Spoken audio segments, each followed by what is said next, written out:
Taxes, something every farm needs to know about. Whether you're a small farm, whether you're part-time, taxes are a reality in any of those situations. And it's one of those things that we don't like to talk about, but could save your farm thousands. That's what we're talking about today on The Part-Time Farmer.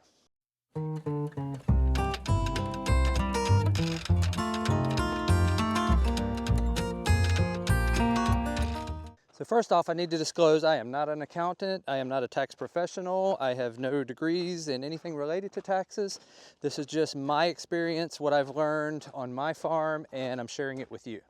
So the first thing we have to determine is, are you a hobby farm or are you a business? If you're a business, one of the first things you want to do as a business is set yourself up to be protected.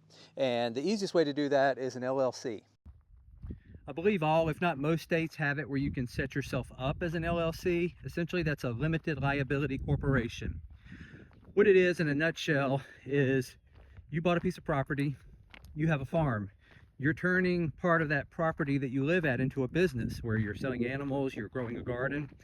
Therefore, you need a way to separate that from your personal assets. Let's just say someone bought a chicken from me, left it in the car for 3 days, and then tried to cook it, and then tried to say that I made them sick. Well, I would want to be protected against that. I would also want to be sure that if somebody did feel like they had a claim, they couldn't come after my house, they couldn't come after my vehicles. And so setting up an LLC essentially puts your farm business within a box on your property. And if anyone was to come after you for any reason, well, they can only come after the things within that box. Technically, that's how it's supposed to work. Is it guaranteed? No. Is it going to keep you from ever going to court or even getting a judgment against you? No. Not 100%. But having one in place could save you a ton of money down the road, and honestly, just makes me better sleep at night. The goal is to have as many layers of protection as you can for your farm, and this is one of them. There's also sole proprietorships, there's S-corps, and again, I am not an expert on any of this. That is something you need to talk with your tax accountant about, but definitely do that because there are a bunch of options out there to put your farm in a position that your assets and your property is protected. So once you're set up as a business, it's important to understand that farm income is business income, and that income is supposed to be taxed according to the federal government. Now, that might sound like a bad thing at first, but the fact that you're being taxed in a business also means that you will have assets within that business that you can depreciate against it. Essentially, tax write-offs. If you're wondering why I'm shaking a little bit with the phone, I am going for a walk. This is where my tractor was stuck in the last video, and we're just taking a nice little walk down here, checking everything out, and I've got to get some more hay up here shortly, so I just wanted to walk down here and take a look at everything. Figured it'd be a good time to talk about taxes. Back to making your farm a business. You're going to make farm income. You need to treat that farm income as a business because it's going to give you tax benefits that we'll talk about here shortly. Real quick, we have a newsletter, the Sunday Solopreneur. This comes out every Sunday about 10 a.m. I talk about how to market your products on your farm, how to use social media and websites to grow your farm. I also talk about farming, raising cattle, chickens, pigs. We go through it all, and it's about building your farm business. Sign up now, and you'll also get a free PDF on how to use ChatGPT to write your social media, to write your newsletters, and to help write product descriptions for your products. This is free download for signing up for the newsletter. One newsletter every 1 to 2 weeks, no spam, I promise. Check it out. I think you'll get a lot of value in learning to grow your farm or homestead, and it's free. All right, back to the video. Tax write-offs, the farm advantage. So one of the advantages of actually being a business is that you can write off things against the business. This essentially offsets the taxes you would need to pay on the money you made. Well, you can write that off and then you don't have to pay it. And this isn't in any way to say you're doing anything illegal. This is all the tax code. We are following the tax code, the letter of the law, and from what I understand of the tax code, it's about 10 pages of what you have to pay and about 1,500 pages of how to not pay it. That's essentially what I get from the tax code. You hear of businesses like Amazon and big billionaire businesses, this and that. They didn't pay any taxes last year. They didn't do this. And this is essentially how they do it, is they make money, they have to pay taxes, but then they buy assets, they buy things for their property that they essentially write off, which cancels those taxes. Essentially, they don't pay any. Obviously, it's a lot more complicated than that, but that's it in a nutshell. The important thing here, though, is you can only deduct it if you track it. So I recommend a spreadsheet is the perfect thing to use to track. You can also get something like QuickBooks. There's services you can pay for as well, but I've found a simple spreadsheet works great. Get a folder, put it in your vehicle, and have another folder in your house, and just all receipts go that are for the farm go into that folder. And at some point you can sit down, put them in the spreadsheet, or you can wait till tax time. That ends up taking a lot of time, and I don't recommend that. Just real quick, you guys see this swale right here, and everything looks good. Well, last Monday, this is what it looked like. Everything was totally underwater.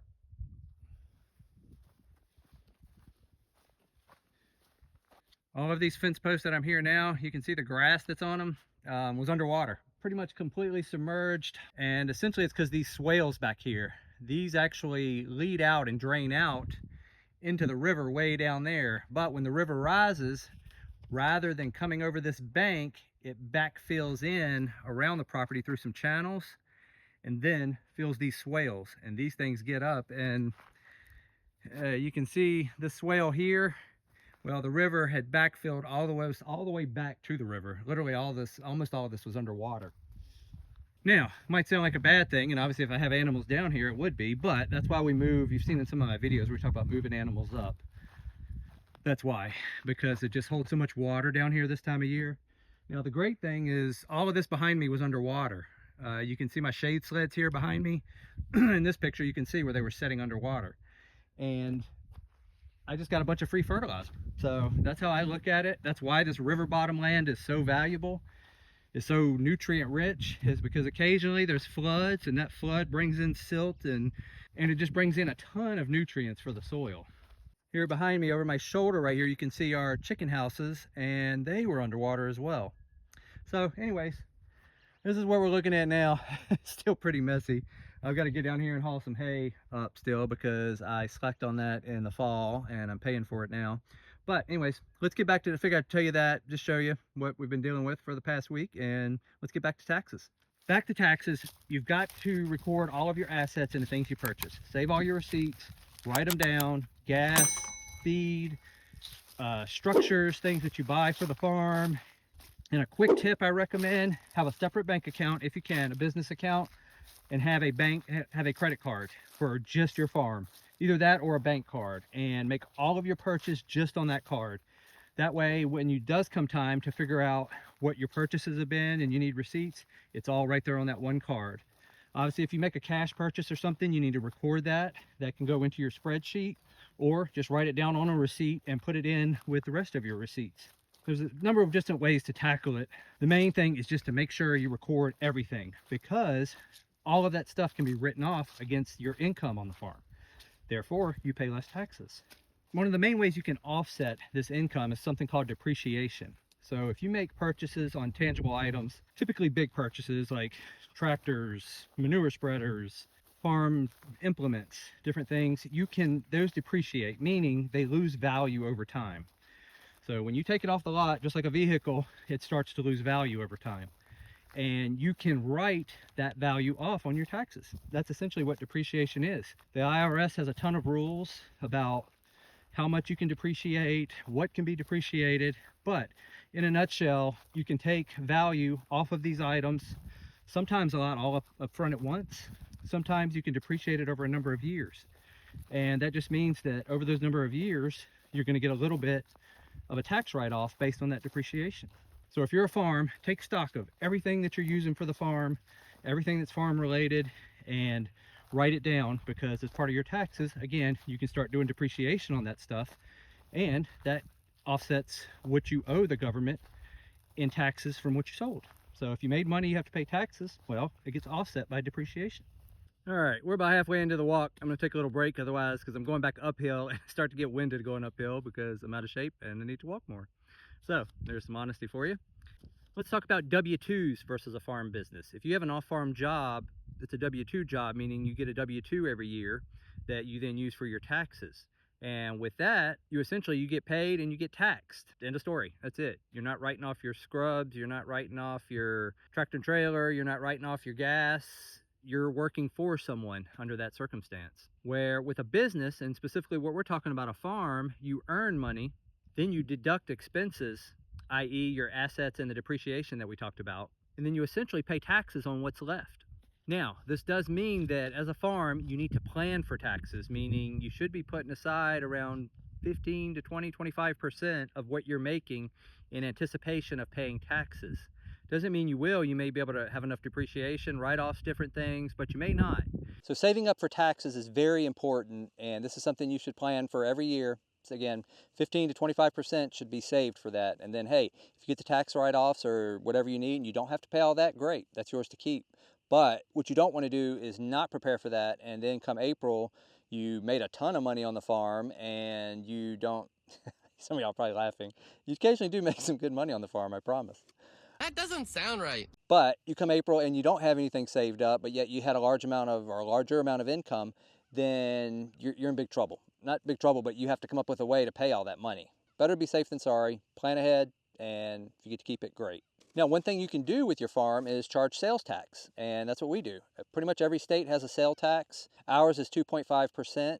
And we charge sales tax, and if you just keep up with that tax, you can set that aside, and that will help towards your taxes. Again, may not cover it all, but it's just one way to help you cover your taxes is to charge. Again, it's a cost of doing business, and when you're running a business, you have to account for charges, and one of those is taxes. You need to account for that in your pricing. So check with your state, see what your sales tax is. States have different things for food versus items. All states are different, so just check with your state and be sure and account for that when you're charging your products. Most software programs, we use WooCommerce with WordPress, that automatically has a tax thing in there that takes care of all that. I believe most of the other ones do too, so just be sure to account for that. Now, another big benefit as a farm is you can qualify for tax exemptions. That means there are some things you can actually purchase and you don't have to pay any sales tax on them. Things like feed, things like seed, equipment, fuel. There's a lot of things that you don't have to pay taxes on. Typically, you fill out a form. Ours is called an STA 18 form in Virginia. I'm not sure what other states use, but typically you fill out a form. That business that you're doing business with keeps that form on file. They submit that to the IRS at the end of the year saying what goods you got that you didn't pay taxes on. And as long as you're being legit with it, again, check with your state. They will tell you what qualifies for exemptions. As a farm, you typically qualify for a lot of things. So this will save you tons of money because you're not paying sales tax now on thousands of dollars of feed, on large equipment purchases, on different things. So check into that. Sales exemption is another way to definitely save money and not pay taxes that you don't have to pay.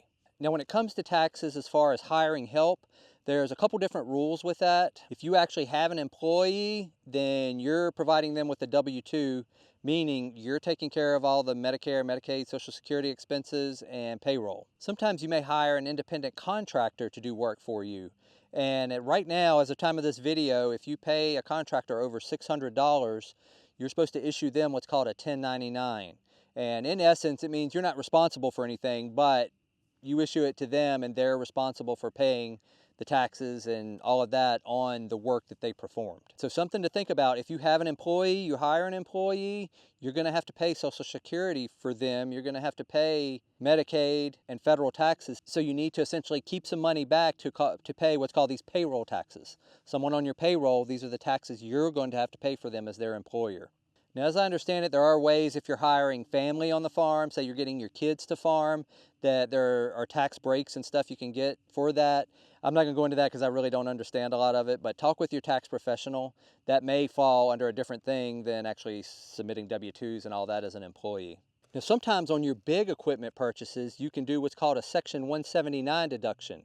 This is where you take a huge deduction up front on, and this is usually on big equipment, expensive equipment. Things like tractors, trucks for the farm, huge fencing jobs. There are circumstances where you can deduct a ton of this at once rather than doing it over a number of years. Now, why might you want to do this versus doing over a number of years? Well, in our farm, if you have a year where you have a ton of income, meaning you've had a great year, and that's what we're all trying to do, well, that also means you're going to owe a lot more taxes.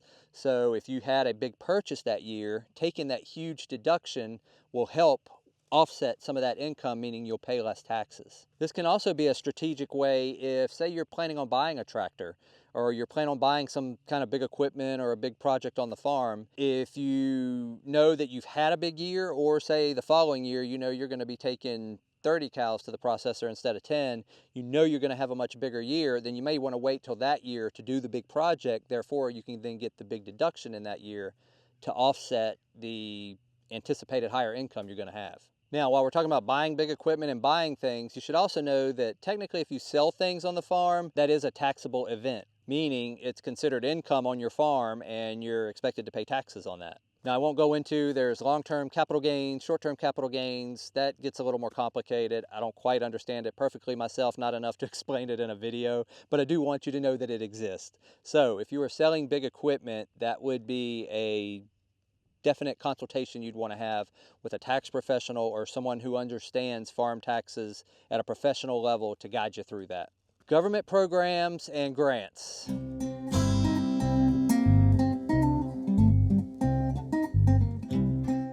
All right, so we've went through all that. Again, this is a very brief overview of taxes. I wanted this to be, if you're getting ready to start a farm, if you are maybe already have a farm, you know, I'm sure there's a lot of you out there that know more about this than I do, but it's something that I felt in the dark about with a lot. And over the years with farming, at least as it pertains to our farm, I've learned certain points of taxes that I feel has benefited our farm a lot, and I wanted to share that with you.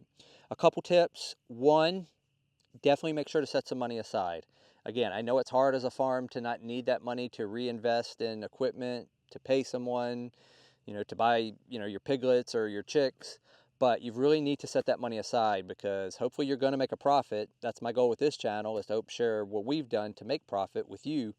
And if you do, you're going to have a tax bill and you got to be able to pay that. So set some money aside if you can. Worst case scenario is tax time comes and you do have to pay it.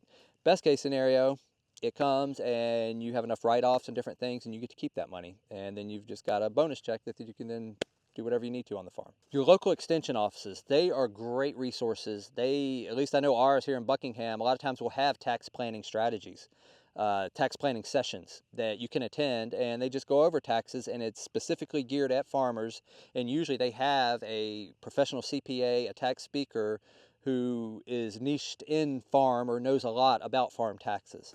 So that is a great event to go to. You can call your local extension or just even go online, just sign up for their emails, and then that way you get their emails and you'll see when they're going to have one of these tax classes, seminars.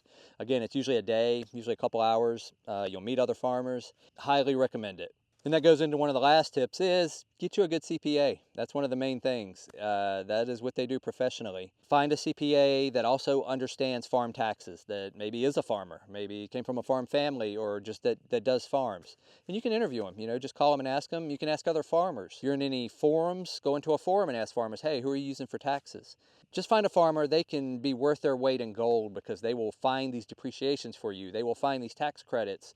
They will find all of these things. And yeah, you charge them a fee, but honestly, the money that they are saving you, or the money that they are saving you in taxes that you would have normally paid, is well worth what you're going to pay them.